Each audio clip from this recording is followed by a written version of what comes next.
Someone asked about Jesus calling people dogs. You want me to address that one? That comes up all the time. Someone said, Jesus called the Gentile a dog. Do you want me to tackle that? Yeah, I mean, you can. Yeah, because it came up. And did Jesus... Wait, this lady that he calls this offensive name, didn't he heal her daughter? Exactly, of the demon you think possession. She went away mad? She went away happy. But on top of that, it shows his omnipresence and omnipotence because he cast out the demon from her daughter without physically being there, even though she was a great distance away. So here's a passage that shows Christ's omnipresence, omnipotence, his power over creation. Real quickly, let me just read the passage that the person was alluding to. The objection is Jesus called Gentiles dogs, and that's derogatory. And by the way, who was using it? Was this a Muslim or a Christian? Yeah, it was a Muslim. That's a Muslim? Wait.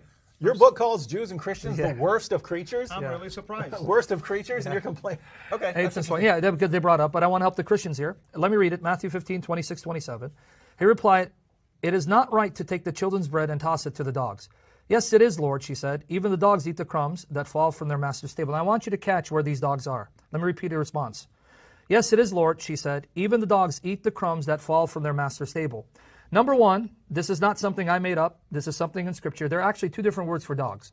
The word that he uses here is kunarion. Kunarion. Of course, I'm going to butcher the Greek. Kunarion, right? There's another word for a dog, kuon. Kuon. This other word, kuon, appears in the following passages. And I just want people to write them down. We're not going to read them. Matthew 7:6, where he says, "Do not give what is sacred to dogs." Matthew 7:6. Philippians 3:3. 2 Peter 2:2. 2 Peter chapter 2, verse 22. Revelation 22:15. In those places, the word kuon is used, and it always refers to a reprobate unbeliever who is worthy of judgment and destruction. That's not the word he uses for the woman. This other word refers to reprobate, unregenerate, sinners, hellbound, whom God will destroy. That's not the word he used for this one. The word kunarion, as any lexical source will confirm, doesn't mean a rabid dog or an unclean animal that's only good for destruction. It actually means a house pet, a house puppy, and lexical sources confirm it. So Jesus wasn't insulting her. He was actually reassuring her. He was telling her, I've come to the children of Israel first because the promises were given to them. They must be fed, and then you will also be fed, but it's not your time. That's why she responded the way she did, because notice what Jesus said. It is not fitting to take the bread of the children and give it to their dogs. And she goes, yeah, but Lord, even the dogs are able to snatch a breadcrumb from the master's table. So where are the dogs? They're in the house. Why? Because they are pets beloved by the owner.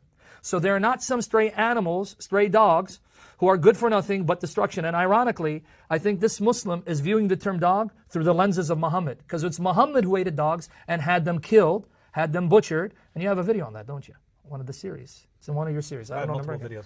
So actually, he's encouraging her. Yes, you have a place in the master's house because you are a dearly beloved pet, a puppy, dear to the master's house. He will feed you, but first, let's feed the children. That's why she responded, okay then, but give me a breadcrumb until then. And he did by healing her daughter.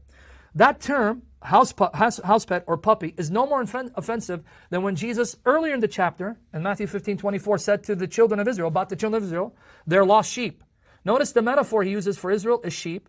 For her, it's a puppy. But notice the puppy is in the house. She's not lost. But the sheep of Israel, they are lost, and he has to find them. So if anything would have been offensive, is to call Israel lost sheep. A Jew would have been offended. Jesus is saying they're lost and they need him. So if you read it contextually, it's actually a word of encouragement. You have a place in the master's house. You'll be taken care of. You are beloved to the master, but first let me focus on the children because they are the children of the covenant, the heirs of the promise. So that's what he means.